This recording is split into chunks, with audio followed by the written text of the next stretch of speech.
갖고 이 아내가 피고인이 된 사건입니다.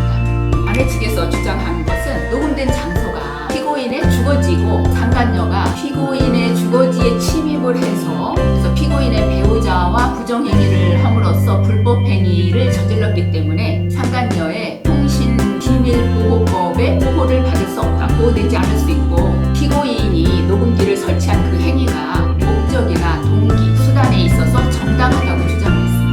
녹음기는 CCTV에 비해서 사생활 침해 정도가 낮기 때문에 수단이나 방법으로서 정당하고 피고인의 생명권, 건강권, 가족의 평안, 결혼 유지, 주거의 안정, 보호받아야 되는 이익이 상간녀의 사생활 비밀을 지켜야 되는 그 이익보다 훨씬 더 두텁게 보호받아야 된다. 그렇게 주장을 했어요. 그렇기 때문에 피고인이 녹음기를 설치한 그 행위가 위법하다고 하는데 그 위법성에서 배제되어야 한다고 주장했습니다.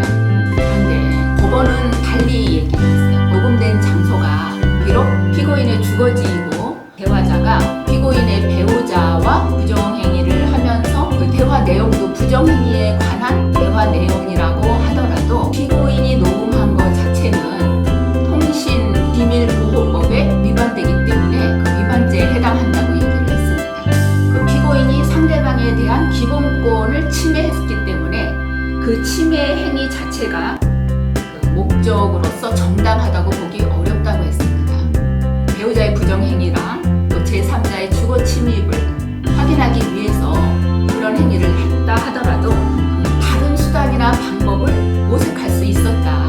그렇기 때문에 녹음 행위 자체가 정당하다고 볼 수가 없다. 수단이나 방법에서도 그렇게 얘기를 하고 있어요. 근데 이제 여기까지만 들으면 저도 이 판결문을 보면서 슬슬 이렇게 뭐가 올라오는데 아니 상간녀의 기본권, 통신 비밀 보호 이런 거는 해줘야 되고 기본권이나 비밀권 그런 거를 침해당한 건 아내 쪽인 것 같은데 그쪽을 그렇게 배려를 해야 되나 그런 마음이 이렇게 슬슬 이제 올라오더라고요. 근데 법원에서 그 다음에 또 뭐라고 했냐 하면은 다만 녹음기를 설치한 장소가 피고인의 주거지고 배우자와 상간녀의 그 부정행위나 주거 침입 상황을 의심할 만한 여러 가지 객관적인 상황이 있는 상태에서 녹음기를 설치해서 한 것은 어느 정도 유리한 정상을 참작할 만하다 이렇게 얘기를 했습니다.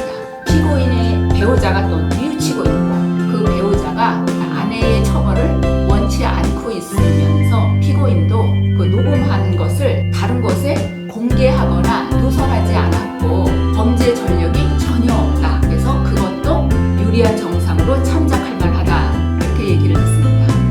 그런 모든 정황을 참작해서 피고인에게 형의 선고를 유예한다 이렇게 얘기를 했어요.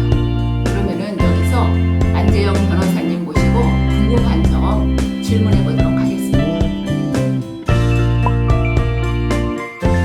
안녕하세요. 안재영 변호사입니다. 오늘 상간자하고 배우자의 대화 녹음을 녹음한 게 통신보호 비밀법에 위반되는지 그거에 대해서 얘기를 했는데 선고 유예를 받았어요. 그 선고 유예를 좀 알기 쉽게 좀 설명을 좀 부탁할게요. 이제 보통 형사 판결은 재판을 받아. 이제 판사가 이제 재판 과정을 다 지켜본 다음에 형을 선고하잖아. 만약에 징역 2년이 선고돼. 그러면은 이 사람을 잡아다가 이제 징역을 살린단 말이야. 이거는 이제 집행이라고 하는 거야. 그러니까 형 선고랑 형의 집행은 이제 구분되는 개념이거든요. 근데 이런 상황에서 우리가 보통 이제 집행유예 받는다는 표현을 많이 해요. 집행유예 받는다는 표현은 뭐냐면 징역 2년에 집행유예 3년 이런 식으로 나온다고 하면은 제일 많이 보는 그치 제일 많이 보잖아. 집행유예 같은 경우는 이거는 일단 너는 징역 잘못했으니까 징역 2년을 선고할게. 다만 3년 동안 집행은 유예할 거야. 집행은 안 할 거야. 그러니까 감옥에는 안 간다고. 그치.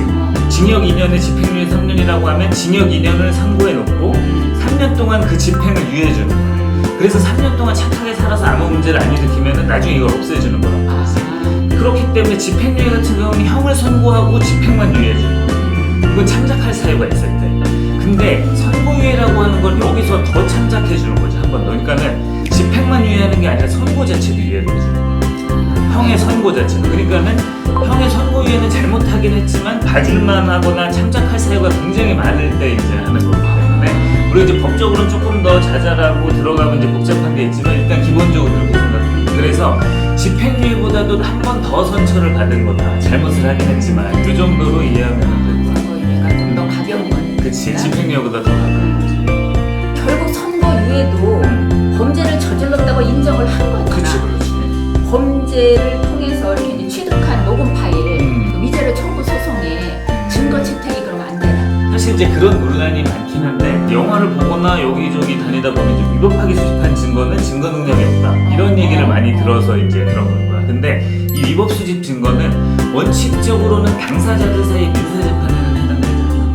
그러니까 위법 수집 증거라는 말이 나온 제일 큰 이유는 국가기관이 불법적으로 증거를 취합해서 형사재판에 이 국가기관이 검사 측에서 쓰면은 그런 건 쓸 수 없다는 원칙을 얘기한 거라서 이거는 국가는 권력이 굉장히 크잖아. 그래서 국가가 도청을 하거나 감청을 하거나 이러려고 밑도 끝도 없잖아.